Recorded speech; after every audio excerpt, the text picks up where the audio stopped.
Welcome back, Stassa 23 here, back again with some knife therapy, and today we're going to go through my top 10 Benchmade knives as of 2021. This is my opinion, so if I don't have one of your knives on here, just understand we all have different tastes. But we're going to get started at number 10.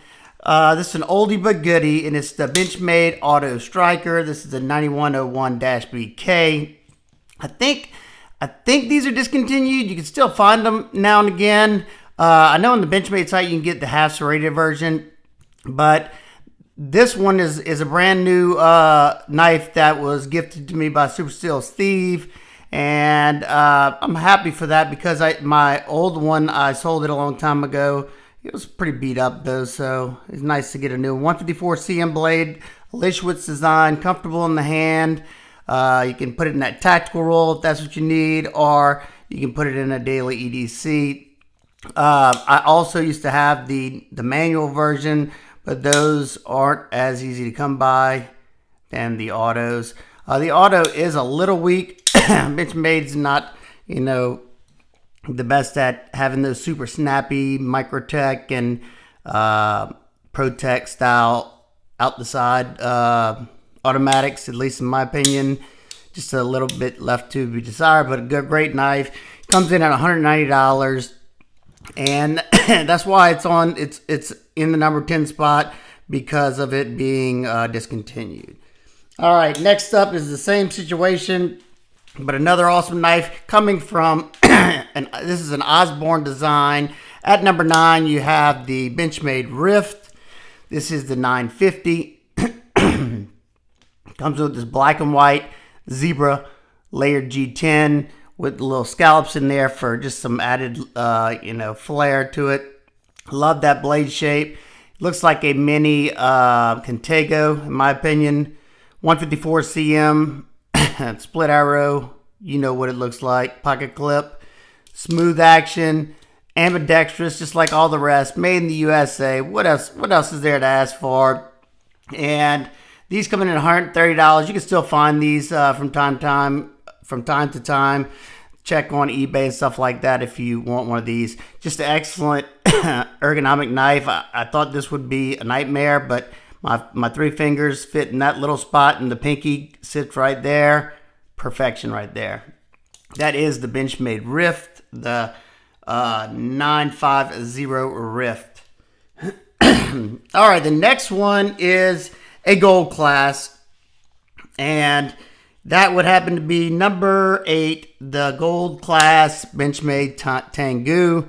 It's a Jared Ozer design. This is a love it or hate it, and I'll tell you, at first, when I first saw this at my local shop, I did not think it was that attractive of a knife, but then I flipped it and it changed my opinion on it. The action on this thing is absolutely stellar. It has one of those flat detent balls, so it really breaks crisp. And nicely, you have this, I guess, Chad Nichols Damascus on there. And if you hadn't seen my testing and review of this, just definitely go check it out, because this Damascus did excellent. Awesome carbon fiber. It's like a white. It's like a snowy carbon fiber with a nice little crest inside shield right there.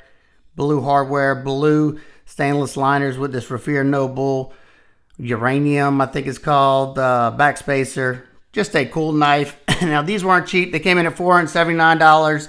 But if you like the knife and that's way out of your budget, or you just don't want to spend that, they do have the cheaper version, the regular version, not the gold class, that comes in at $155. And it's the same exact knife, just different materials. All right, coming in at number 7, we have the 575 Mini Presidio 2, and this is the CF Elite, coming in at $136. The CF Elite is what got me to buy this knife, because I owned the larger version of this a long time ago with the aluminum scales on it. It was a little bit weighty because this is a black class knife. It does have stainless liners in there. And the texture, just like it is here, was rough for my hands. Maybe not for the average person, but my hands are a little different than others. and I ended up getting rid of it, but I love that spear point blade. It is a very attractive blade in my opinion. Love that long swedge right there. This thing is super lightweight, super smooth, comfortable in the hand. Comes with one of my favorite Benchmade clips. That's one of my favorite, the deep carry like that, and the bug out clip. Awesome knife at 136 bucks. I think it is an awesome deal. This CF Elite, I'm still on the fence with it. Basically, it's just a plastic with carbon fiber woven into it, I think. And it just looks like the regular stuff that's like on the bug out, but I hear it's a little bit stronger. I'm not worried about that. Awesome knife. If you had never checked out the Presidio 2, definitely do yourself a favor and check one out. All right, the number 6 spot was a tough one because every one of these knives are awesome knives. I've tested them and they've done excellent. So this one I go back and forth. And in the number 6 spot, we have the 943 Osborne. Such a classic knife. I know this one doesn't get as much love as the 940, but you got that same awesome handle as the 940. That just makes it an excellent EDC choice. Super lightweight, comfortable in the hand. But I like this, I guess you call it a clip pointer, drop point blade on here. I think it looks attractive. The all blacked out. I can take it or leave it, but you can also get it in a stonewash blade.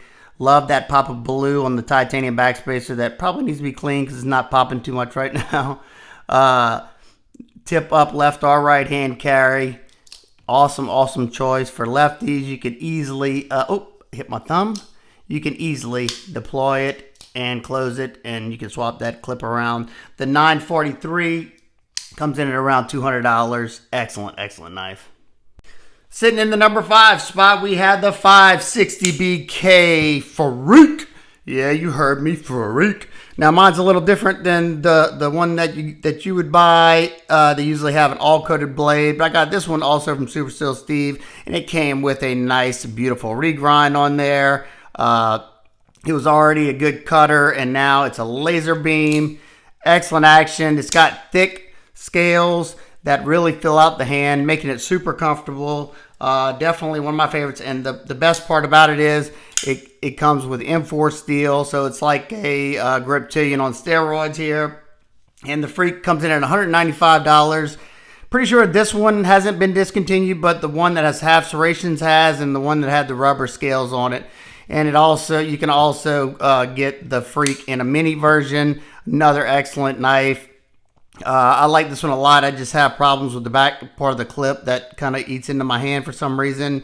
This one is the Blade Show special the SHOT Show special that didn't even happen. That's why this one's a cool knife here. But both of these are awesome. Benchmade Freak and Mini Freak.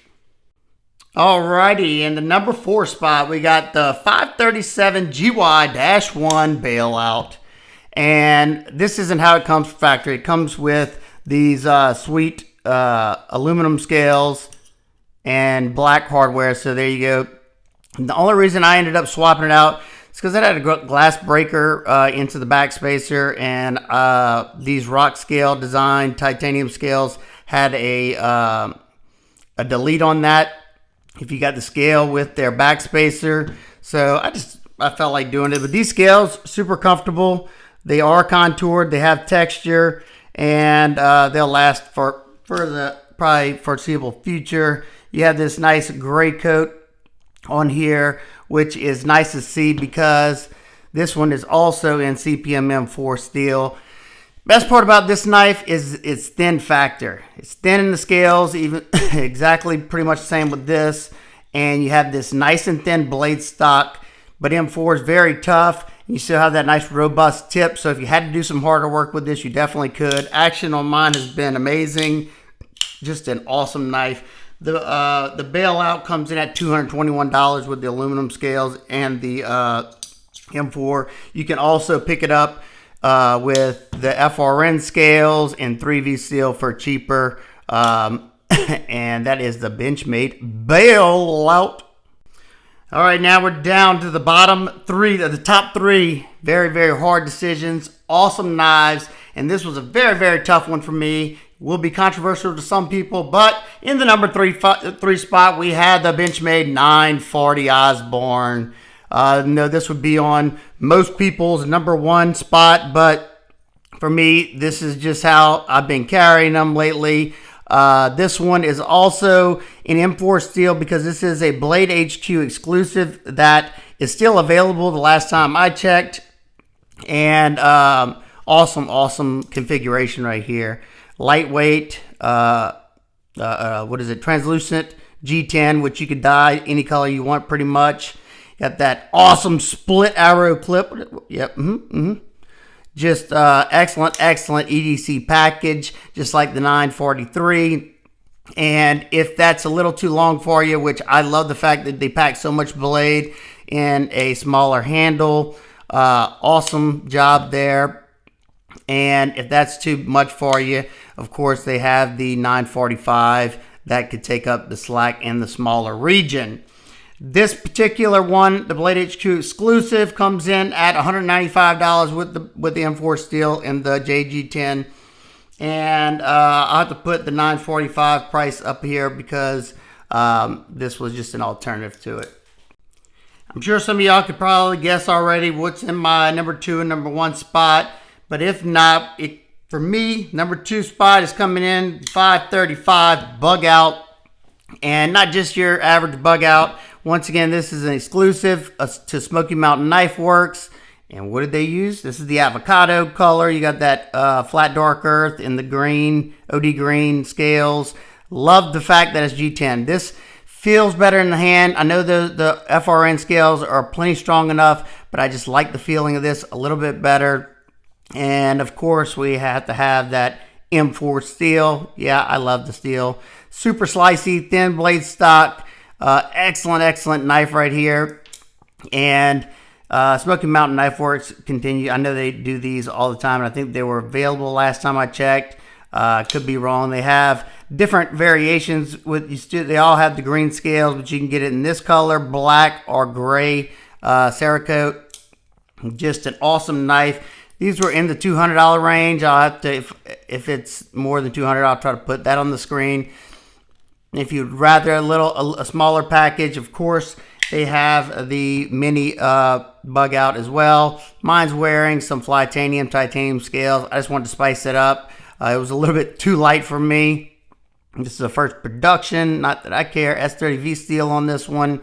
Tried to hold out for something like the M4 or something like that, but it's okay. You can also get Blade HQ exclusive, I think it is, with 20 CV steel and G10 for $200. The regular FRN model is $132. All right, in the number 1 spot, I really fell in love with this knife, and that is a 273 Mini Adamas. If you hadn't seen my review and hard use testing on this knife, definitely do yourself a favor and go check it out. This knife performed amazing. It's got crew wear steel, which is one of my faves. This is a Shane Siebert design. He is an amazing custom knife maker. Super comfortable, thicker scales.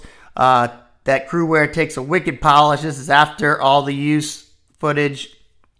Super smooth action. Deep carry pocket clip. It is in their black tactical class knives, so it does have the black stainless steel liners.